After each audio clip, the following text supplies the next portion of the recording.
नमस्कार। आप देख रहे हैं काशी उजाला न्यूज।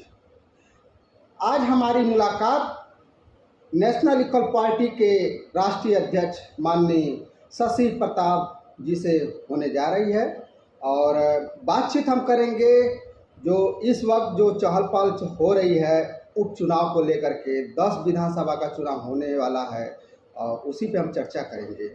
बहुत बहुत स्वागत है सर आपका। जी बहुत बहुत धन्यवाद।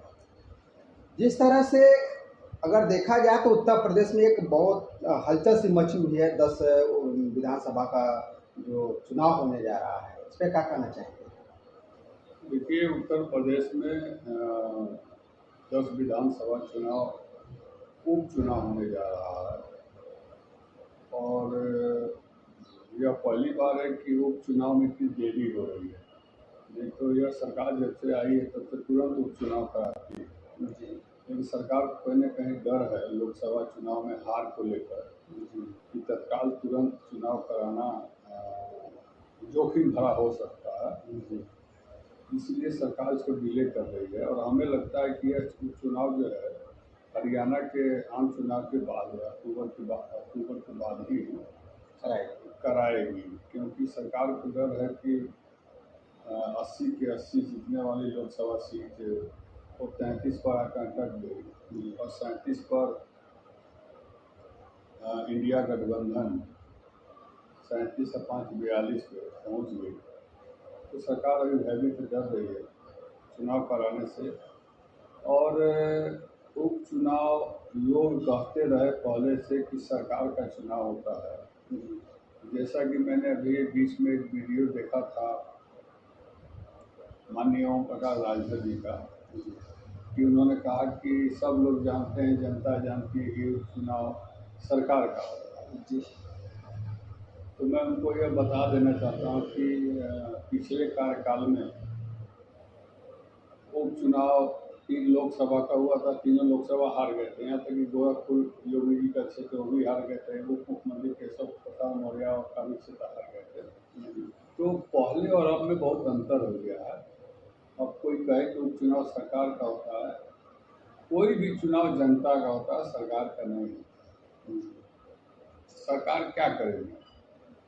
गुंडई बदमाशी थाना पुलिस कचहरी यही न करा सकती है, लेकिन जनता अब इतनी भारी होते जा रही है दिन ब दिन कि उपचुनाव का परिणाम अब प्रत्याशी पर डिपेंड करेगा कि कौन पार्टी किस तरह का प्रत्याशी उतारती है और कौन पार्टी का क्या एजेंडा होगा। और मुझे पूरा उम्मीद है कि यह चुनाव सरकार का नहीं होगा, यह चुनाव जनता का होगा और जनता ही बताएगी कि उत्तम और सर्वोत्तम और पुरुषोत्तम प्रदेश के लिए कौन है। अखिलेश यादव जी को आप लोग सारा कर रहे हैं? नहीं, अखिलेश यादव जी तो अच्छे नेता हैं ही, इसमें कहीं से दो राय नहीं है। लेकिन अब अखिलेश यादव जी भी प्रत्याशी कैसा उतारते हैं, किस तरह के लोगों का उसको उतारते हैं, क्या जातीय समीकरण को उतारते हैं, उस पर डिपेंड करेगा कि वह, क्योंकि खासकर अब जनता चाहती है कि लोकल नेता ही उस विधानसभा का या लोकसभा का हो। बाहरी को लोग बाहर करने का प्रयास करते हैं, अंदर वाले को घर में रखने का प्रयास करते हैं। इस पर भी डिपेंड करेगा कि कहाँ किस तरह का प्रत्याशी है। और दूसरी बात कि इंडिया गठबंधन अगर एक साथ मिलकर लड़ता है चुनाव तो स्वाभाविक है कि 10 की 10 सीटें इंडिया गठबंधन जीत सकती है। लेकिन उसके बावजूद भी प्रत्याशी पर बहुत कुछ डिपेंड करता है। प्रत्याशी कैसा है, जनता प्रत्याशी को ज़्यादा देखने का प्रयास कर रही है।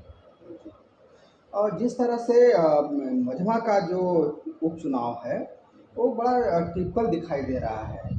लोग कह रहे हैं कि भारतीय जनता पार्टी अपना उम्मीदवार जब उतारेगी तो वहाँ पे भाजपा के बढ़ है, वहाँ पे मझवा के वो वहाँ पे जीतने की संभावना है। देखिए, मझवा सीट पर अपना दल सोनेलाल पटेल, अनुप्रिया पटेल जी का प्रत्याशी उतरेगा और अपना दल में अनुप्रिया पटेल जी के प्रत्याशी को ही टिकट देना चाहिए, अपना दल को ही टिकट वहाँ देना चाहिए। और भाजपा के अंदरूनी मामला, भाजपा तो 80 पार और 400 पार सब नारा देकर अब थक चुकी है और वो पिछले पायदान पर चल रही है। इसलिए भाजपा का काम है, कथनी और करनी में बहुत फर्क है, क्योंकि भाजपा में ऐसे ऐसे कबूतरबाज नेता चले गए हैं जो भाजपा अब ग्रोथ नहीं करेगी। क्या दिन पर दिन अब भाजपा का जो ग्राफ है वो गिरता जा रहा है, ऐसा क्यों? अब भाजपा फॉल डाउन में जाएगी, क्योंकि भाजपा में कुछ कबूतरबाज नेता चले गए हैं और भाजपा अपने कार्यकर्ताओं पर भरोसा नहीं करती है और कबूतरबाज नेताओं पर भरोसा करती है। जो बाहर से इंपोर्ट किए हुए नेता हैं उन पर भरोसा करने लगी है। तो भाजपा का फॉल डाउन है, कोई दिक्कत नहीं है। और बाकी दल अपना प्रत्याशी देख रहे हैं और हम लोग तो हैं ही। नेशनल इक्वल पार्टी अपनी पूरी ताकत के साथ समाजवादी पार्टी के साथ है। तब तक है जब तक समाजवादी पार्टी पूछ रही है। समाजवादी पार्टी जिस दिन पूछना बंद कर देगी उस दिन हम निर्णय लेना के लिए स्वतंत्र हो जाएंगे कि हम किसके साथ रहेंगे। क्योंकि हम लोग देखिए जमीनी नेता हैं और हम लोग किसान के घर के किसान पुत्र हैं। हम लोग के दादा परदादा किसानी से ही जीवन चलाते रहे। हम लोग बनावटी नेता नहीं हैं कि गमछा टांग लें, टोपी पहन लें और एक करके। और अभी आप आए तो मैं घर में काम कर रहा था। जी जी जी, काम कर रहे थे, लेकिन आपका सम्मान करते हुए मैंने कहा कि नहीं आप आए हैं। अब वही दूसरे कोई नेता होते तो पहले घर में जाते, पाउडर टीका लिपस्टिक लगाते और कुर्ता पैजामा पहनते और उसके बाद आकर लंबी लंबी भाषण देते। हम मैं शशि प्रताप सिंह उस काम नहीं वो दिखावटी और बनावटी ये सब हम काम नहीं करते हैं। जहाँ जैसे हैं वैसे उसी तरह अपने आप को बताते हैं और सच और सत्य के राह पर हम चलना जानते हैं।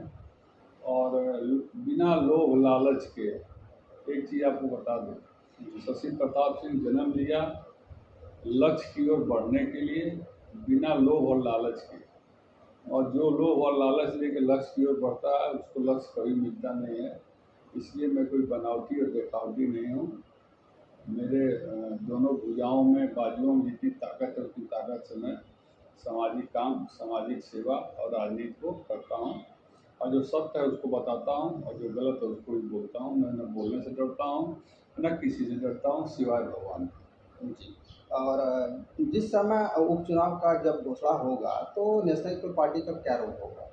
देखिए, उपचुनाव की घोषणा होगी। नेशनल इक्वल पार्टी की जिम्मेदारी समाजवादी पार्टी को तय करना है कि हमें क्या जिम्मेदारी देते हैं और माननीय अखिलेश यादव जी को तय करना है कि मुझे क्या कहते हैं। मेरे पास जो भी शक्ति हो, शक्ति लेके मैं जैसे घोसी के उपचुनाव में लगा रहा और लोकसभा चुनाव में मैं 3-4 विधानसभाओं में लोकसभा में लगा रहा। अगर मुझे अनुमति या आदेश मिलेगा तो मैं उसी हिसाब से काम करूँगा, नहीं तो फिर अपना काम जो कर रहा हूँ तो करता ही रहूँगा। हर आदमी अपना काम करता है और जिसको मानता है उसको दिल से मानता है। अगर दिल से वो हमें याद करेंगे या दिल से हमें कुछ कहेंगे तो उनके साथ लगा रहूँगा। न क्या बनत रहल तब बनत रहल, अब न बनी हमरे तहरे, रंज रह चाहे खुशी रह तो अपने घरे हम अपने गए।